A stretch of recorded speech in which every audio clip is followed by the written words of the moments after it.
बड़े बड़े संत विद्वान भी ऐसी ही बात कहते हैं, हे कृष्ण अब हम लोग आपके पीछे नहीं आएंगे, आप मत आओ, हम आपके कथाओं के सहारे जी लेंगे। ये गोपी गीत गोपियों ने गाया और इसकी शुरुआत जब हुई, पहला अक्षर क्या है? ज। और भागवत जी की जब शुरुआत हुई तो भी पहला अक्षर ज। संस्कृत भाषा में ज को दग्धाक्षर कहा गया, दग्ध अक्षर। जब व्यक्ति विरह व्यथा में जलता रहता है तो उसके मुख से पहला अक्षर यही निकलता है। व्यास जी महाराज 17 पुराण लिखने के बाद भी उदासीन थे। खिंडमना सम्या प्रास आश्रम पर सरस्वती नदी के तट पर बद्रिकाश्रम में बैठे हुए, और जब भागवत की रचना वहां पर उन्होंने करना शुरू किया तो पहला अक्षर क्या निकला? जन्माद्यस्य यतः, जन्माद्यस्य यतः। और गोपियों ने जब विरह गीत गाया तो उनके मुख से भी पहला अक्षर निकला जयति तेधिकम। सुखदेव बाबा कहते हैं, राजन गोपियों ने यह विरह गीत गाया जमुना के तट पर। इति गोप्यः प्रगायन्त्यं प्रलपत्यं सचित्रधा रुरुदुः सुस्वरं राजन् कृष्ण दर्शन लालसा। हम लोग कहते हैं महाराज बहुत भगवान का पूजन करते हैं, पाठ करते हैं, कभी भगवान सपने में भी दर्शन दिए। दुनिया वालों के लिए आप खूब रोते हो, कभी भगवान के लिए भी रोए? ईमानदारी से बताना, 4 घंटे पूजा करते हो, भगवान के लिए रोते हो एक बार भी? जैसे अपने किसी सुहृद के लिए जो सगा संबंधी है उसके लिए हम रोते हैं, क्या भगवान के लिए भी हम कभी रोए? मैं एक किसी व्यक्ति विशेष की बात नहीं कर रहा हूं, बहुसंख्यक लोगों की बात कर रहा हूं। और गोपियां, सुखदेव बाबा कहते हैं रुरुदुः सुस्वरम राजन। ऐसा नहीं एकदम शांत बैठी हैं, अश्रु की धारा चल रही ना। रुरुदुः सुस्वरम, स्वर में भी नहीं, विशेष रूप से स्वर बना के रो रही हैं। सुस्वरम राजन, बहुत ऊंचे स्वर में प्रलाप कर रही हैं। प्रलपत्यं से चित्रधा, इसलिए कृष्ण दर्शन लालसा। हे श्याम सुंदर, मुझे और कुछ नहीं चाहिए, केवल आपका दर्शन चाहिए। और जैसे ही गोपियों ने जोर से रोना शुरू किया, सुखदेव बाबा कहते हैं, राजा परीक्षित तासामाविरविच्चौरेस्मयमानमुखाम्बुजः पीताम्बरधरः स्रग्वी साक्षान्मन्मथ मन्मथः। तासाम आविर्भूत, उन गोपियों के मध्य में ही भगवान प्रकट हो गए। भगवान कहीं गए थोड़ी, अंतर्हित है। अरे परमात्मा कहीं दूर थोड़ी है, वो तो हमारे हृदय में ही है। कस्तूरी कुंडल बसे मृग ढूंढे बनमाई, ऐसे घट घट राम है दुनिया देखे ना। कस्तूरी मृग के, हिरण के हृदय में ही रहती है और उसकी सुगंध इतनी तेज होती है महाराज कि उस कस्तूरी की तीव्र सुगंधि में वो हिरण जो है पूरे जंगल का चक्कर लगाता रहता है, एक क्षण भी स्थिर नहीं रहता, दौड़ता रहता है, दौड़ता रहता है, दौड़ता रहता है। पर उसको ये नहीं पता चलता कि जिसके लिए मैं दौड़ लगा रहा हूं वो तो मेरे हृदय में है।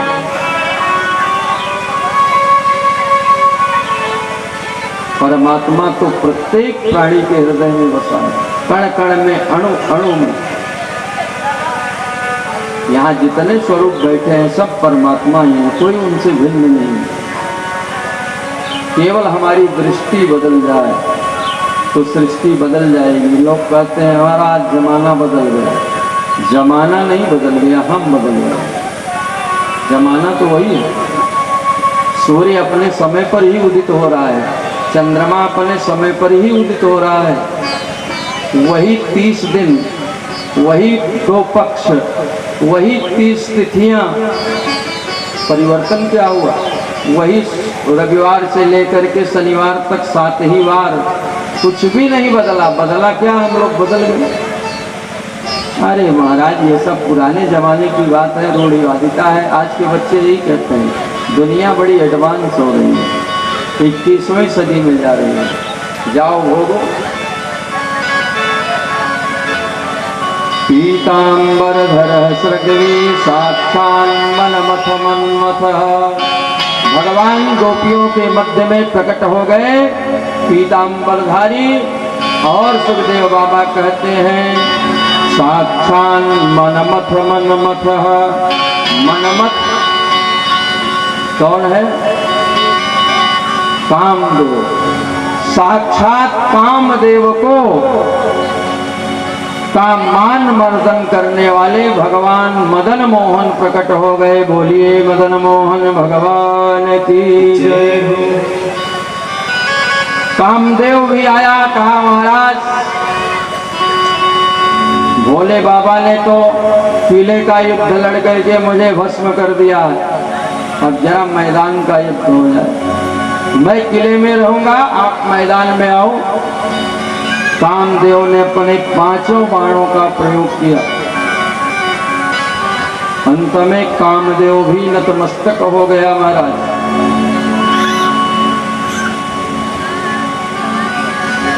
भगवान रास के समय अकेले थे, अनंत गोपियां थी, असंख्य गोपियां। और अब जब महारास शुरू हुआ तो जितनी गोपियां उतने श्याम सुंदर।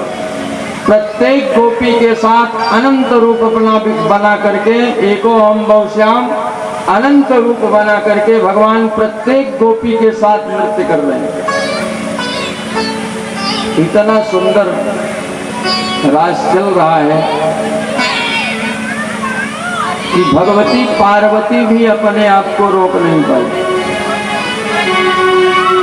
वो भी श्रृंगार करके उस रास में भगवान भोलेनाथ को जरा जल्दी आजकल भोजन करा करके और उनका बिस्तर लगा करके चरण वंदना करके जब भगवान भोलेनाथ सो जाते तो पार्वती जी धीरे से खिसक लेती। भगवान भोलेनाथ ने सोचा कि देवी जी के क्रियाकलाप में देख रहा हूं इधर परिवर्तन आ रहा है, बात क्या है। एक दिन भगवान भोलेनाथ ने सोने का नाटक किया, सोए नहीं।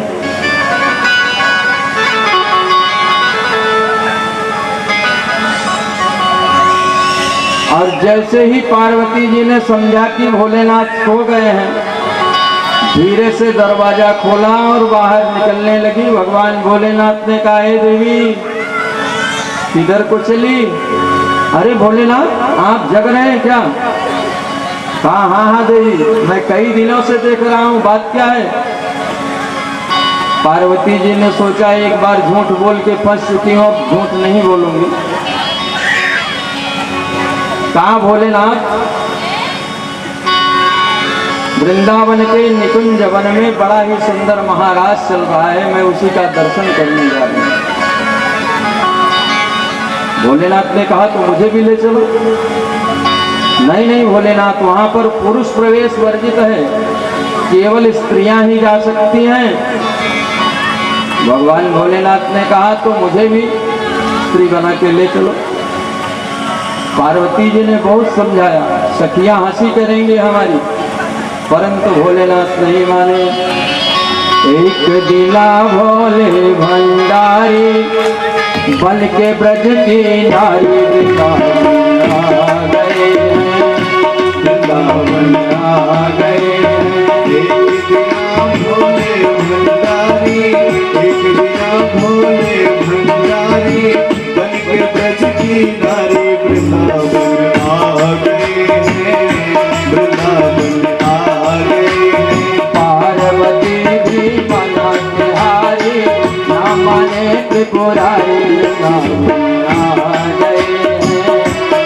वृंदावन आ गए हैं। पार्वती जी मना के हरी, पार्वती जी मना के हरी, ना माने त्रिपुरारी। वृंदावन आ गए हैं, वृंदावन आ गए हैं।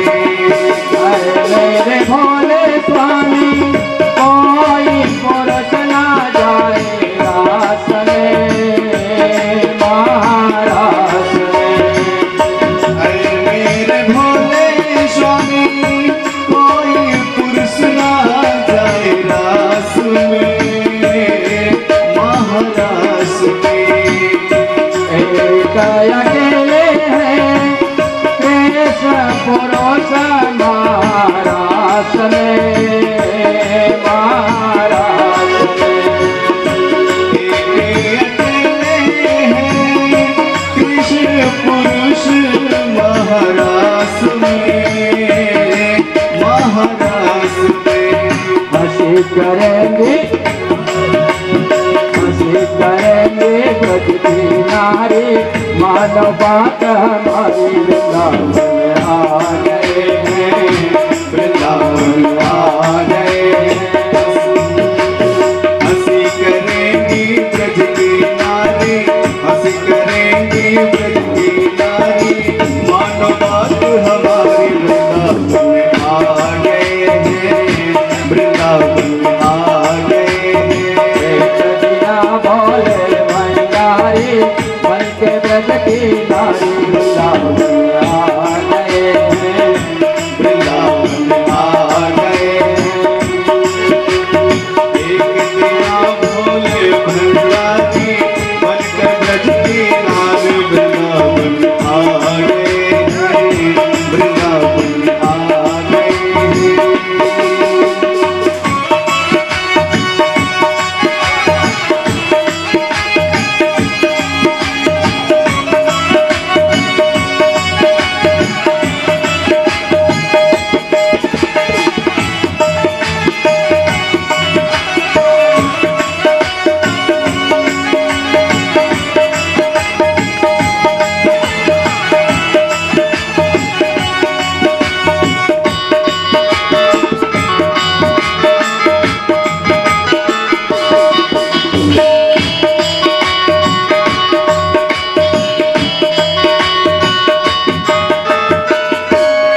ऐसा सजा दे मोरे कोई न जाने इस राज को, इस राज को।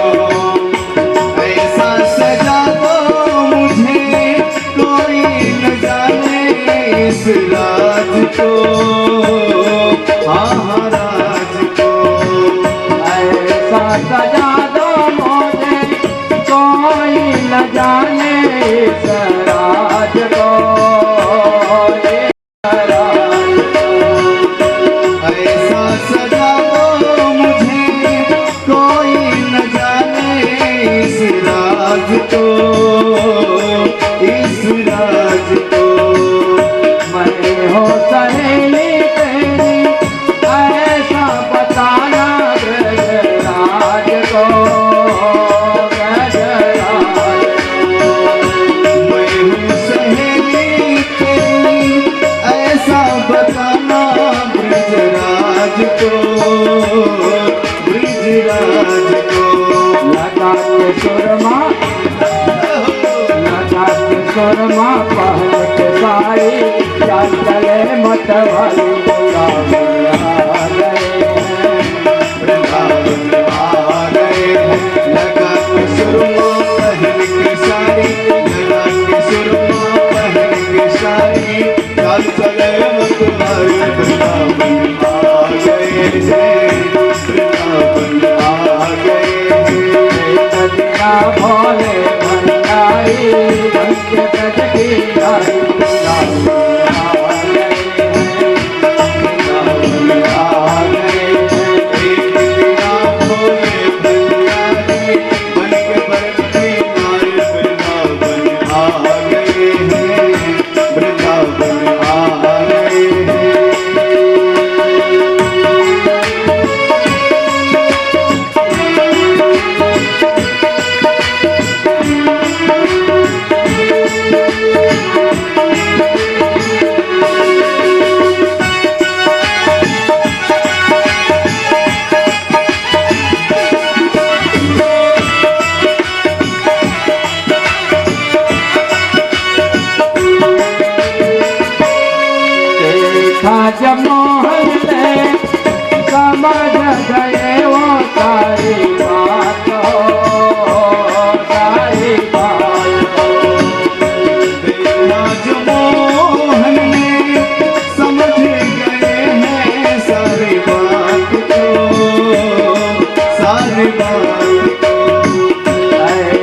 बजाई मुरली मोदी मोदी भोले भोले नाथ भोले नाथ। ऐसी बजाई मुरली सुध बुध भोले भोलेनाथ हो भोलेनाथ हो। सरक गई जब सर से सारे हंसता है बलवानी वृंदावन आ गए हैं एक बिना भोले भंडारी बनके रखी हर वृंदावन आ गए हैं वृंदावन आ गए हैं। पार्वती जी मना के हारी पार्वती जी मना के हारी राम ने त्रिपुरारी वृंदावन आ गए हैं वृंदावन आ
गए हैं।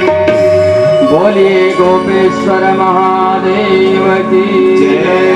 जय जय श्री राम। अब आप बताओ, जिस नृत्य में सम्मिलित होने के लिए भगवान भोलेनाथ स्त्री का वेश धारण करके जाएं, वो कोई साधारण नृत्य हो सकता है?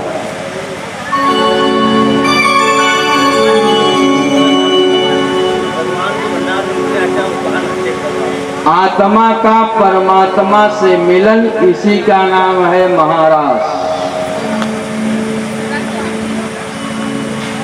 जब आत्मा और परमात्मा मिलते हैं, असली आनंद परमानंद तो वही है। अच्छा आप बताओ, अगर संसार की वस्तुओं में आनंद होता, मान लीजिए कोई मिठाई जो आपको बहुत प्रिय है, पहली मिठाई मिली, आनंद आ गया। दूसरी आपने खाया तो आनंद थोड़ा कम हो गया। तीसरी मिठाई खाई और आनंद कम हो गया।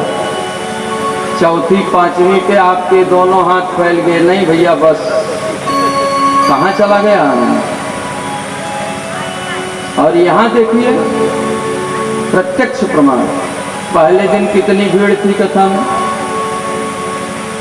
दूसरे दिन ज्यादा हुई, तीसरे दिन ज्यादा हुई, चौथे दिन ज्यादा हुई, आज छठा दिन है और ज्यादा हुई। आनंद का मतलब है प्रतिक्षण वर्धमानम, जो प्रत्येक क्षण बढ़ता ही रहे उसका नाम है आनंद। संसार में आनंद है ही नहीं, आनंद तो सिर्फ वही है, आत्मा और परमात्मा मिल जाए, फिर वो मस्ती। अभी संगीत नृत्य होने लगे यहीं, उतने क्षण के लिए तो हम अपने आप को भूल ही जाते हैं ना। जब तक अपने आप को भूल नहीं पाते तब तक यहाँ पंडाल में खड़े होकर नाच भी नहीं पाते। अरे वो नाचने की बात मैं नहीं कर रहा हूँ, डीजे बज रहा है, किसी को नाचने का शऊर भी नहीं है, कूद रहा है, उसी में धक्का मुक्की कर रहा है, वो नाचना थोड़ी है। आप बैठे बैठे आपका मन मयूर नाचने लगे, वो नाचना।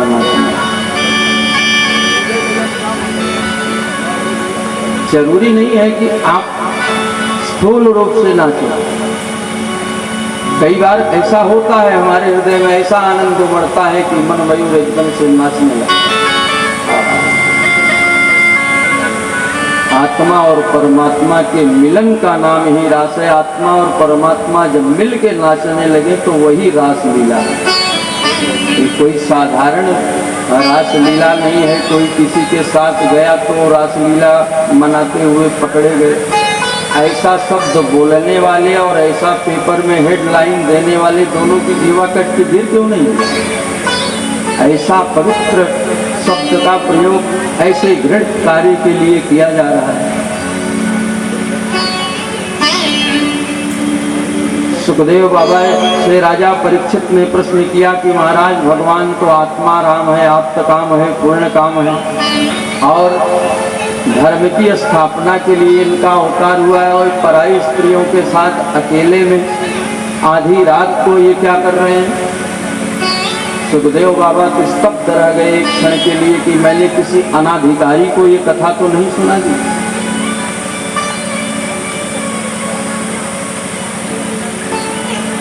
भगवान ने भी गोपियों को यही बात कही। देखिए, प्रेमी 3 प्रकार के होते हैं, 4 प्रकार के। आत्माराम, आप्तकाम,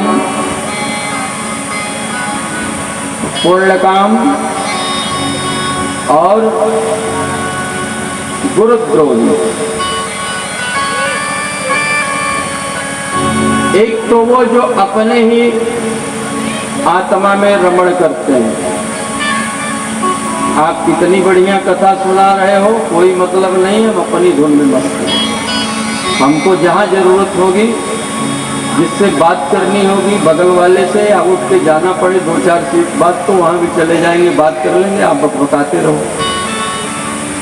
आज की भाषा में कहा जाए तो वही आत्माराम है। वो अपने उनका जो काम है वो करते रहे। आत्माराम का मतलब ये होता है जो अपने ही आत्मा में, हृदय में रमण करे। आप्तकाम दूसरी तरह का, जिसको किसी भी चीज की इच्छा न हो। और एक पूर्ण काम, और एक गुरुद्रोही। एक गुरुद्रोही कौन है? आप उससे प्रेम करो अथवा न करो, उससे कोई मतलब नहीं। माँ बेटे से बहुत प्रेम करती है, जरूरी नहीं बेटा भी उतना ही प्रेम माँ से करे। बेटा परदेश है, माँ उसके विरह में तड़पती रहती है, परंतु बेटा, चूंकि हिंदुस्तान और विदेश की टाइमिंग में अंतर होता है, अगर गलती से माँ ने फोन कर भी दिया, क्या माँ आधी रात को नींद खराब कर दिया? अब यहाँ तो दिन है लेकिन वहाँ आधी रात है।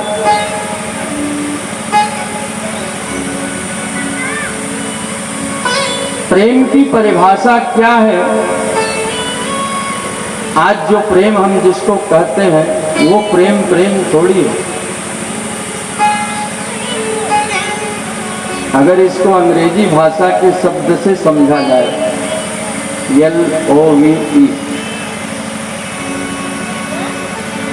L for learned, O for organized, V for victorious, E for energetic। जो पूर्ण ज्ञानवान हो। ज्ञान किस बात का ज्ञान? ये आजकल के विषयों का ज्ञान। कंप्यूटर इंजीनियर है बेटा महाराज,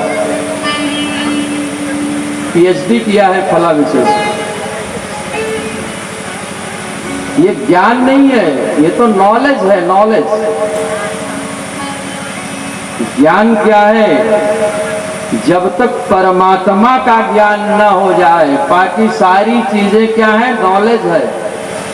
नॉलेज और विजडम में जमीन आसमान का अंतर है, इसको समझिएगा।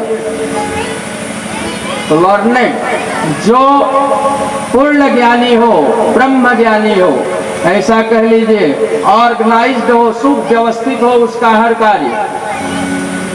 व्यवस्थित नहीं, सुव्यवस्थित हो। वेल प्लान्ड उसका हर कार्यक्रम हो। ऐसा नहीं कि डीजल खत्म हो गया जनरेटर में, अभी आ रहा है, एयर ले लिया इंजन। वेल ऑर्गेनाइज्ड हो और विक्टोरियस हो, सभी 10 इंद्रियों पर उसका अधिकार हो।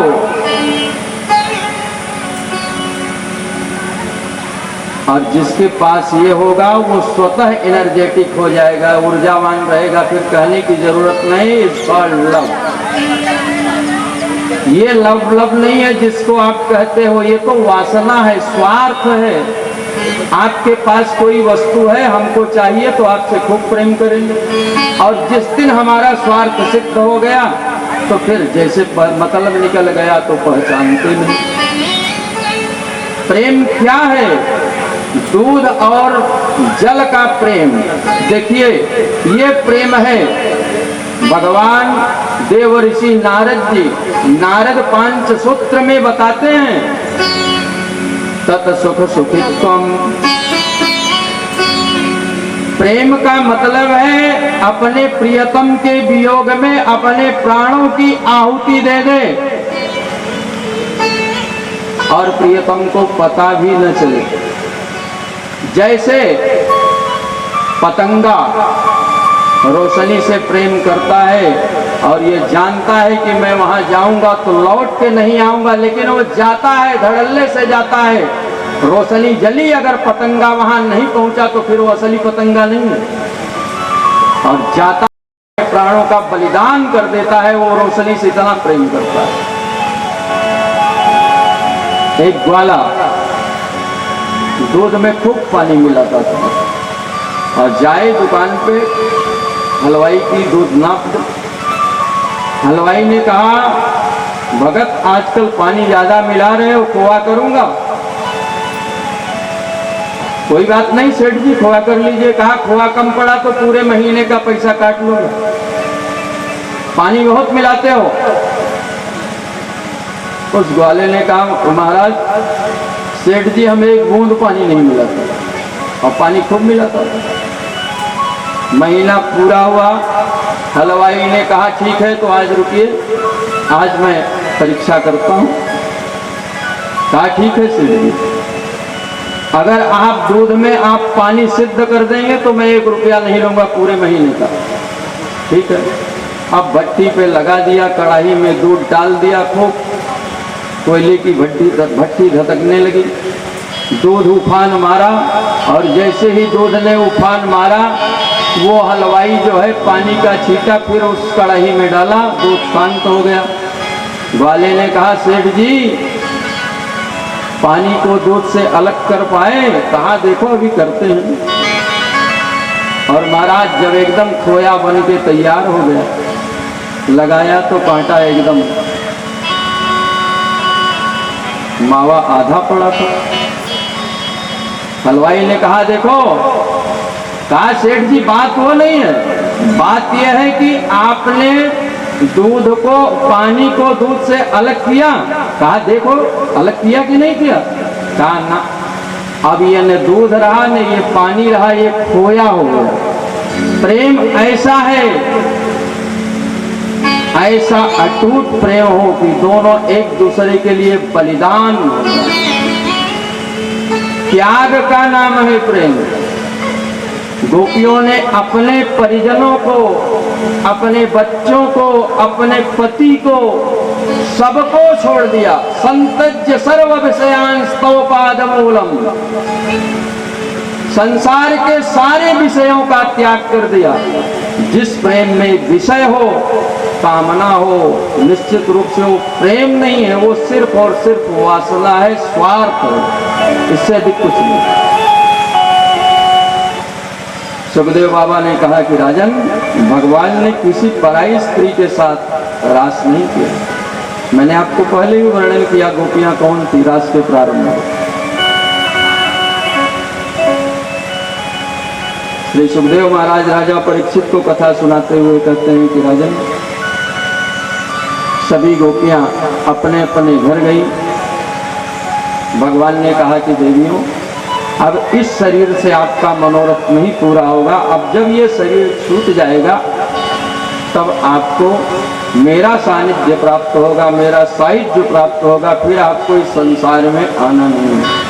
बोलिए रास बिहारी भगवान की जय हो। गोपियां ब्रज में भागवत गीतों का ही ग्रंथ है। 10वें स्कंद में ही वेणु गीत है, उसके बाद प्रणय गीत है, फिर तीसरे नंबर पे गोपी गीत है, अब चौथे नंबर पर युगल गीत है। 24 श्लोक का युगल गीत है, दो श्लोक की एक जोड़ी। और संत लोग, विद्वान लोग ऐसा कहते हैं कि इस 12 जोड़ी श्लोक में पूरे भागवत जी के 12 स्कंद का वर्णन है। बड़ा ही गूढ़ विषय है। अगर युगल गीत पे ही बोला जाए सप्ताह भर तो शायद कुछ समझ में आए। वाम बाहु कृत वामक पोलो वल्गुत भ्रुव अधरार्पित वेणु व्योमयानवनिकास सिद्धे गोप्य ईर ईदयति यत्र मुकुंद।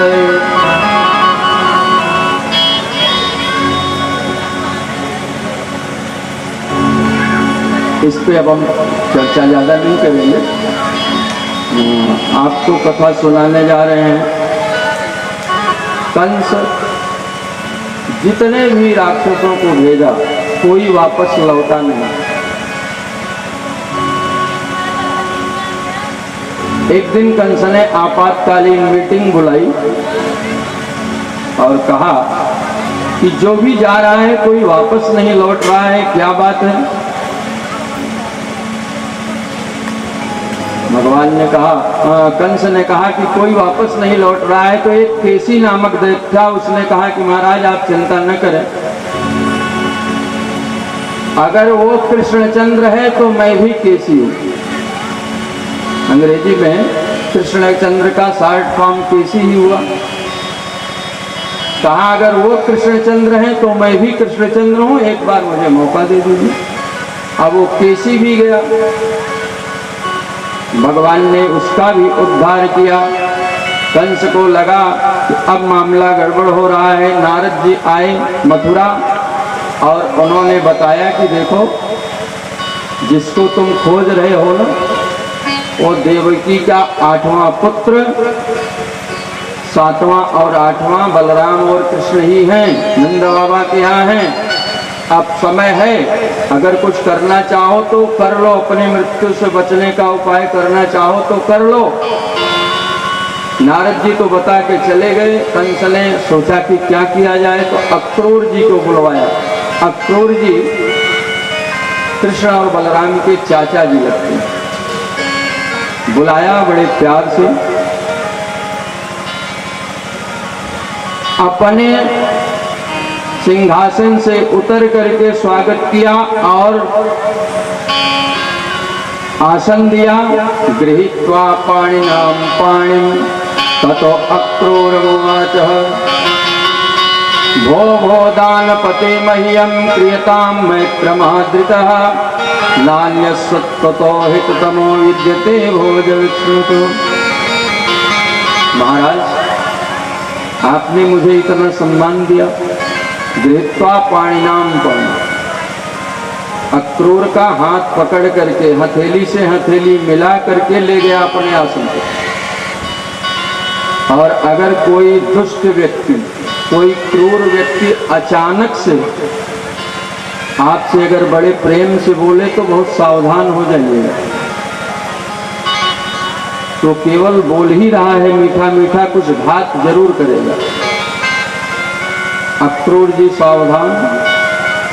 कंस ने कहा भैया अक्रूर, आप मेरे भी बड़े प्रिय हो, निकटस्थ हो, और बलराम और कृष्ण के भी बड़े निकटस्थ हो। मेरे दोनों भांजे इतने बड़े हो गए, अभी तक ननिहाल नहीं आए, और मैं उनका मामा जी हूँ। तो मैं ये चाहता हूँ कि मेरी तरफ से आप निमंत्रण लेके जाएं, मेरा रथ लेके जाएं और राजकीय सम्मान के साथ मेरे दोनों भांजों को मथुरा ले आए। एक बार वो मथुरा का भी दर्शन करें। उनके स्वागत के लिए मैं बहुत बढ़िया एक धनुष यज्ञ का आयोजन कर रहा हूँ। अक्रूर जी समझ गए कि इसके पीछे इसकी क्या चाल है, परंतु अक्रूर जी ने सोचा ये चाहे जो मनोरथ पाल ले, इसका मनोरथ तो पूरा होने वाला नहीं है, परंतु इसने इसी बहाने मुझ पे कृपा कर दिया कि मुझे बहुत नजदीक से मेरे प्राणधन प्रियतम श्याम सुंदर और बलराम का दर्शन करने को मिलेगा, सानिध्य मिलेगा। अक्रूर जी रथ सजाए और चल दिए महाराज। सुबह के चले और पहुंचे कब? सूर्यास्त होने पर। क्यों? अक्रूर जी जब रथ की लगाम, घोड़े की लगाम टाइट करें तब तो घोड़े आगे चले, घोड़ी की लगाम ढीली हुई तो घोड़ा रुक गया, रथ रुक गया। अब अक्रूर जी अपने ही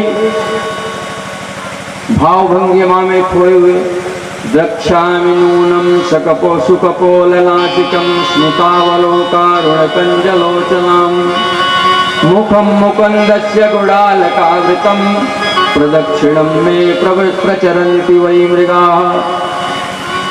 द्रक्ष्यामि नूनं सुकपोलनासिकं, भगवान के सुंदर सुंदर कपोल टमाटर की तरह एकदम लाल लाल, या यूं कह लीजिए कि काश्मीरी सेब जो ओरिजिनल होता है वैसे भगवान के गाल एकदम लाल लाल फुले फुले। नासिका कैसी है? जैसे तोते की नासिका होती है। हमारे साहित्य में, हिंदी साहित्य में या संस्कृत साहित्य में अगर किसी के सौंदर्य की उपमा देनी होती है तो उसको चंद्रमा से उसकी मुखमंडल की उपमा दी जाती है, और नासिका की उपमा देनी होती है तो सुक नासिका कहा जाता है। सुक नासिका जैसे तोते की नाक होती है, जिस किसी की नाक ऐसी होती है उसको बड़ा सुंदर माना जाता है। द्रक्ष्यामि नूनं सुकपोलनासिकं स्मितावलोकारुणकञ्जलोचनां, और मैं भगवान के सुंदर सुंदर कमल जैसे नेत्रों का दर्शन करूंगा। सुंदर सुंदर कमल जैसे नेत्र हों, टमाटर जैसे गाल लाल लाल हो, भगवान के अधरोष्ट कश्मीरी सेब की तरह लाल लाल हो, और दंतावली अनार के दाने की तरह एकदम श्वेत धवल कांति की तरह दमकती हुई भगवान की दंतावली, भगवान की नाक तोते की तरह सुकनासिका, पीतांबरधारी, ऐसे प्रभु का मैं दर्शन करूंगा तो कितना आनंद आएगा। सोच सोच करके अक्रूर जी लगाम छोड़ देते हैं, रथ रुक जाता है। फिर याद आता है कि हमको गोकुल पहुंचना है, तो फिर लगाम टाइट करते हैं, घोड़ा आगे बढ़ता है। ऐसा करते करते अक्रूर जी को सुबह से चले थे, शाम हो गई। मथुरा से गोकुल की दूरी अगर रथ से जाया जाए तो ज़्यादा से ज़्यादा 15 से 20 मिनट, आधे घंटे में पहुंच सकते हैं, लेकिन अक्रूर जी पहुंचे सुबह के, चले शाम को। और जब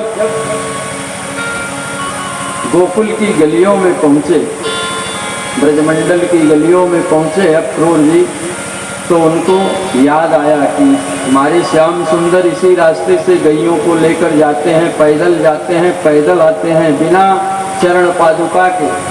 और जब ध्यान से देखा तो ब्रजरज में भगवान के चरण चिन्ह दिखाई पड़े, और अक्रूर जी रथ से कूद पड़े महाराज, और उस ब्रजरज में लोट पोट हो गए। इसी तरह से पहुंचे। सायंकालीन के समय दूर से ही देखा बलराम कृष्ण ने, चाचा जी आ गए, चाचा जी आ गए, चाचा जी आ गए, दौड़े और ले आए। खूब सेवा किया, चरण वंदना किया। अक्रूर जी ने सारी स्थिति बताई कि हम आप लोगों को लेने के लिए आए हैं, और कंस आपके साथ धनुष यज्ञ के बहाने ऐसा घात करेगा कन्हैया ने कहा चाचा जी मुझसे तो बता दिए, लेकिन मैया और बाबा से मत बताना, नहीं तो एकदम जाने नहीं देंगे। तब तक नंद बाबा भी आ गए, ले जा करके अपना पूरा गोधन दिखाया। पहले जब कोई अतिथि आता था घर में ना, तो लोग उसकी सेवा कैसे करते थे? गोरस से, दूध से, दही से, घी से। और जिसके घर गन्ना न हो, जिसके घर आलू मटर न हो, तो उसको फिर अच्छा गृहस्थ नहीं माना जाता। अब आज तो सारी व्यवस्था बाजार की है, पैसा हो तो चाहे जो मंगा लो। लेकिन उस समय गृहस्थी की यही पहचान थी। गृहस्थ के यहाँ अगर गाय न हो, दूध न हो, दही न हो, मक्खन न हो, तो फिर वो अच्छा गृहस्थ नहीं माना जाता। नंद बाबा ने 9 लाख गायों को दिखाया, जिससे अक्रूर जी को जो भी दूध खाने की इच्छा हो, दही खाने की इच्छा हो, माखन खाने की इच्छा हो, घी खाने की इच्छा हो, तो संकोच न करें कि पता नहीं बाबा के यहाँ है भी कि नहीं है।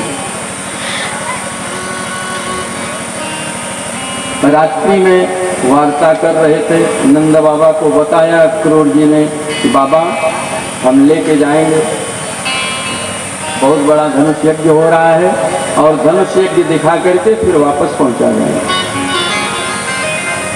नंद बाबा तो मान गए, परंतु यशोदा नहीं मानी।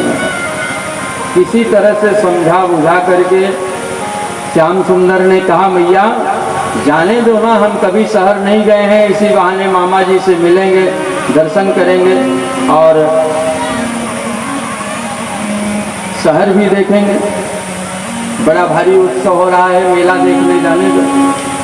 बच्चों को मेला देखने का बड़ा शौक होता है।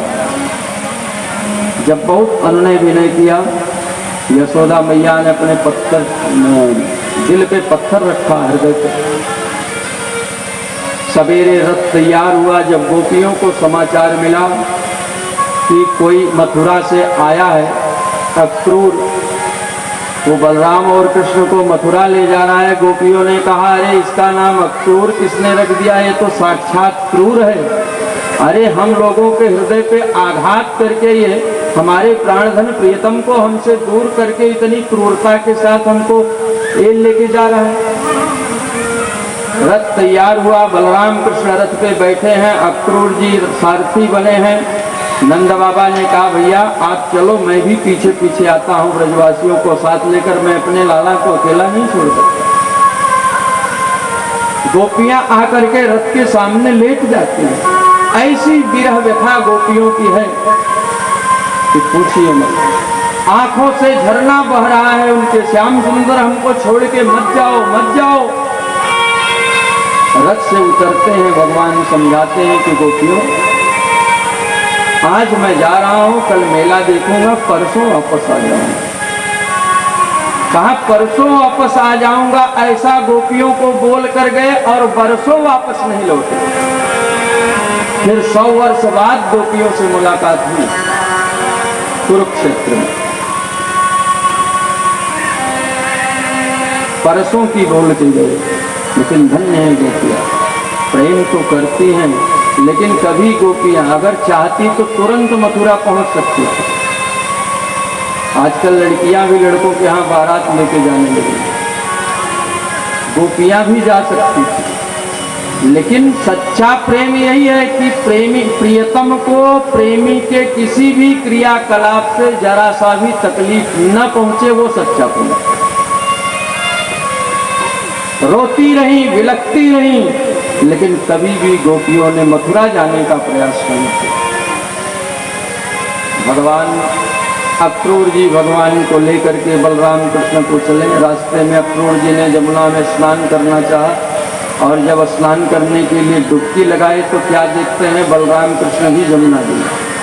फिर जल से बाहर निकल के आए, मैंने तो मना किया था कि तुम दोनों रथ पे बैठे रहो, यहाँ कौन दिख रहा है? जब जल से बाहर अपना सिर निकाल के देखते हैं तो वही बलराम कृष्ण रथ पे बैठे हैं। फिर डुबकी लगाते हैं तो बलराम कृष्ण यमुना जल में उनके पास। और ये दृश्य देख करके अक्रूर जी की मति विभ्रमित हो गई, ये क्या मैं देख रहा हूँ। तब भगवान ने उस अपनी लीला का संवरण किया। अक्रूर की समझ में आ गया, जो थोड़ा बहुत संदेह था कि ये परिपूर्णतम परमात्मा है कि नहीं, वो आज सिद्ध हो गया। कि यही परिपूर्णतम है। अक्रूर जी लेके चले और जब रथ करीब आया मथुरा के, तब कन्हैया बलराम ने कहा कि अब आप हम लोगों को यहीं बाहर ही रोक दो, हम लोग कल धनुष यज्ञ के समय मामा जी से मुलाकात करेंगे। विश्राम स्थल हो गया, वहीं रुक गए। नंद बाबा भी आ गए बाल वालों को साथ लेकर के।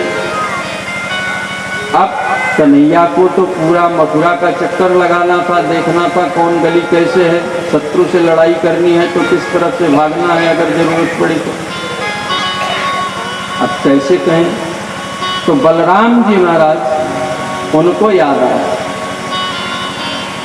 कि जब मैं रामावतार में छोटा भाई था तो बड़े भैया ने हमको पुष्प वाटिका में जनकपुर में घुमाने के लिए गुरु जी से निवेदन किया था। नाथ जनकपुर देखन जाई, नाथ जनकपुर देखन जाई, प्रभु सकोच बस प्रकटन जाई, प्रभु सकोच बस प्रकटन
उस समय राम जी ने कहा कि गुरुदेव लखन लाल जनकपुर देखना चाहते हैं, अगर आपकी अनुमति हो तो मैं इसे दिखा के लाऊं। गुरुदेव ने आज्ञा दे दी। अब इस बार बड़े भैया हैं बलराम जी, तो उन्होंने सोचा कि अब ये दायित्व मुझे निभाना चाहिए। तो बाबा से कहा, बाबा बाबा अगर आपकी आज्ञा हो तो हम कन्हैया को मथुरा घुमा लाएं। बाबा ने कहा ना, एकदम नहीं, ये कन्हैया बहुत नटखट है और ये शहर है, यहाँ ट्रैफिक बहुत बिजी रहता है, गांव थोड़ी है हमारा ब्रजमंडल कि चाहे जैसे मस्ती करो। यहाँ तो भैया ट्रैफिक रूल का पालन करना पड़ेगा, नहीं तो हवलदार पकड़ लेगा, चालान कर देगा, बहुत सावधान रहना, यहाँ में नहीं जाने देगा। जब बलराम जी ने बहुत कहा तो कहा ठीक है जाओ घूम करके, लेकिन सायं होने से पहले वापस आ जाओ और कन्हैया का विशेष देखभाल करना है, कहीं कोई इधर उधर नटखटपना न कर। बलराम जी और कन्हैया साथ में ग्वाल बाल भी हो गए। ग्वाल बाल जब पहुँचे मथुरा शहर में, देखा तो कहा अरे कन्हैया अगर तो पहले बताया होता भैया कि इतने बड़े शहर में चलना है, ऐसा मेला देखना है, तो हम लोग भी जरा सज धज के आते, नहीं तो वही चौबंदी पहन लिए हैं और धोती पहन लिए हैं घुटने तक की, जरा सा हम लोग भी बंठन करके आते। कन्हैया ने कहा कोई बात नहीं, व्यवस्था करते हैं। दूर से एक महाराज कंस का दर्जी आता हुआ दिखाई दिया, धोबी आता हुआ दिखाई दिया, कपड़े लेके जा रहा था धुल के महाराज का। कन्हैया ने कहा मामा जी प्रणाम। अब वो धोबी अकड़ गया। कप्तान साहब का अर्दली, उसका रुतबा कप्तान साहब से ज्यादा होता है। अकड़ गया है, गोकुल के गंवार ग्वारे, मैं तेरा मामा कैसे हो गया रे? अरे मामा जी नाराज मत होइए, मामा जी के गांव में ननिहाल पक्ष में मामा जी की उम्र के जितने लोग हों सब मामा जी होते हैं, इसलिए मामा जी प्रणाम। क्या आप ये वस्त्र मेरे साथियों को दे सकते हो? अरे महाराज, अब तो और वो तमक गया, तुम्हारी हिम्मत कैसे हो गई? ये सब राजसी वस्त्र हैं, हम ले जा रहे हैं महाराज को और उनके परिजनों के लिए।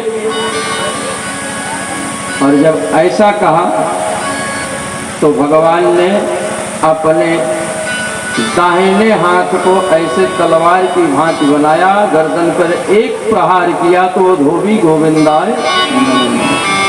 ये धोबी कौन था? वही रामावतार वाला धोबी था। हम राम थोड़ी है कि सीता को रखेंगे। दंड दे दिया भगवान को, धोबी का उद्धार हुआ, सारे वस्त्र को ले लिया ग्वाल वालों ने। लेकिन अब गांव का वस्त्र स्टाइल दूसरा होता है, शहर का दूसरा होता है। गांव में तो लोग जैसे पाए वैसे पहन लिए, शर्ट पहन लिए, इधर उधर पैंट पहन लिए या पैजामा ही पहन लिए।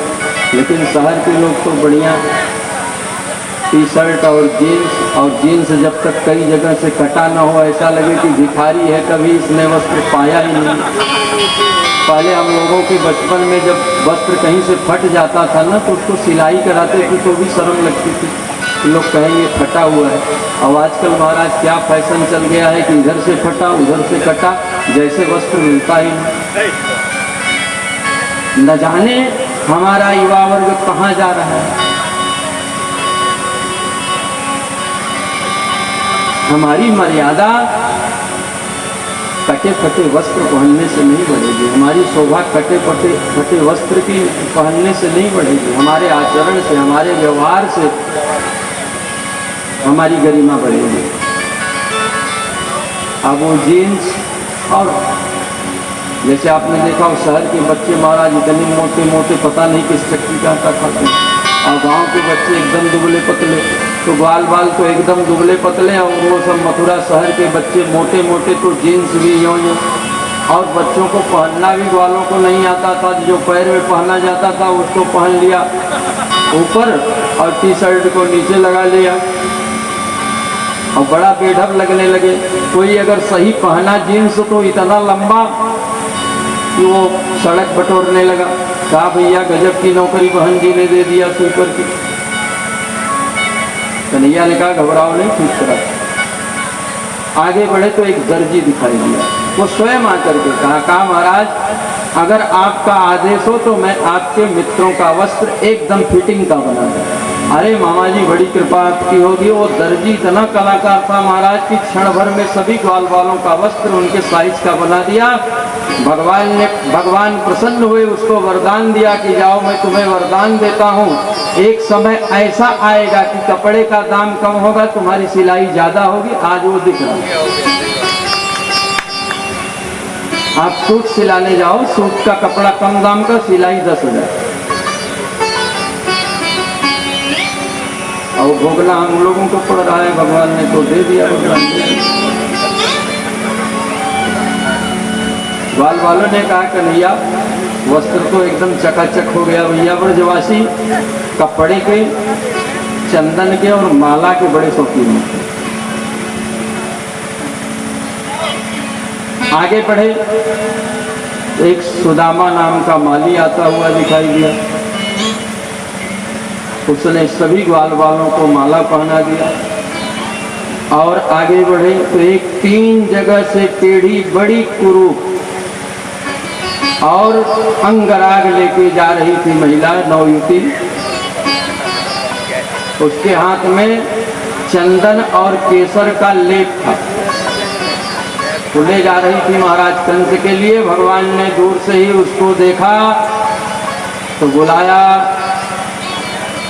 हेलो ब्यूटीफुल, हे सुंदरी।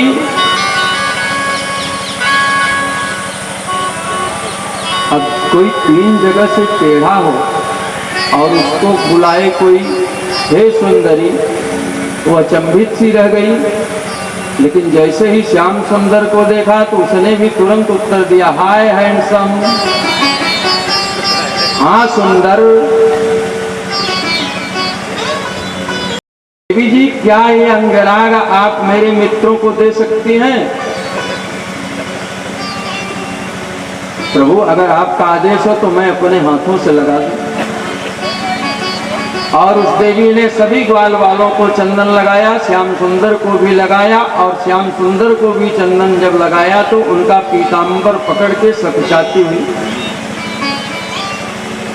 जब चंदन लगा दिया, भगवान ने उस कुब्जा की ठोड़ी पर ऐसे हाथ लगाया और अपने पैरों से उसके पैर को दबाया, एक झटका दिया तो सर्वांग सुंदरी हो गई।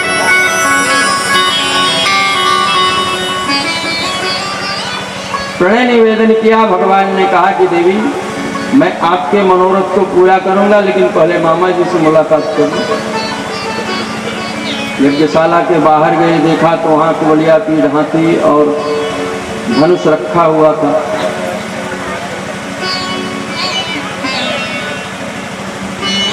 दूसरे दिन प्रातः काल यज्ञशाला की तरफ पहुंचे, कुवलिया पीढ़ हाथी को मदिरा पिला करके एकदम मदहोश कर दिया गया था। 10,000 हाथियों का बल अकेले उस कुवलिया पीढ़ हाथी में था, और वह हाथी जरासंध का था। एक बार बड़ा उत्पात मचा रहा था जरासंध के शिविर पर वो हाथी, तो कंस ने उस पर नियंत्रण किया था, सूंड को पकड़ करके घुमा दिया, सीधे मथुरा में आके वो कुवलिया पीढ़ गिरा। तो जरासंध ने प्रसन्न होकर के वो हाथी दहेज में दे दिया और अपनी बिटिया अस्ति और प्राप्ति का विवाह कंस के साथ कर दिया। वो हाथी बड़ा बलवान मदिरा मरांध होकर के जैसे ही बलराम और कृष्ण पहुंचे,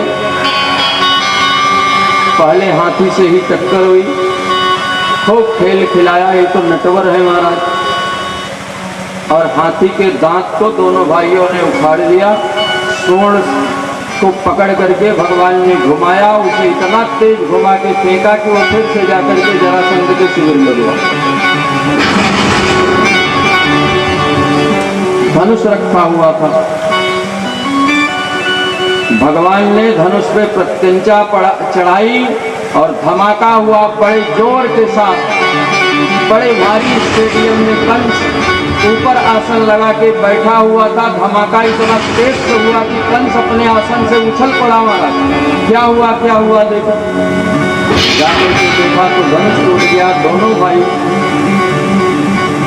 हाथी का एक एक दांत अपने कंधे पर लेकर के यज्ञशाला में प्रवेश कर रहे हैं। सुखदेव बाबा वर्णन करते हैं कि महाराज ऐसा प्रतीत हो रहा है भगवान बलराम और कृष्ण तो एक ही हैं, लेकिन सबको अलग अलग दिख रहे हैं। मल्लानाम असनिम निराम नरवर, जो बड़े बड़े पहलवान वहां पर थे, मुष्टिक चारोण सल तोषक, उनको ऐसा लगा कि साक्षात मृत्यु अर्थात काल ही आ गया।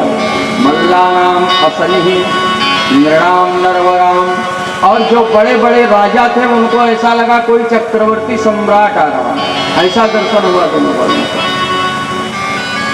क्रीडान स्मरो मूर्तिमान, और जो नवयुवतियां थी उस स्टेडियम में उनको ऐसा लगा कि मेरे सपनों का राजकुमार आ गया। श्रीराम स्मरो मूर्तिमान गोपानां सजनो सतां क्षितिभुजां, और जो ग्वाल बाल थे कन्हैया के साथी वो भी स्टेडियम में मौजूद थे, उनको ऐसा लगा करे तो मेरा कन्हैया आ गया।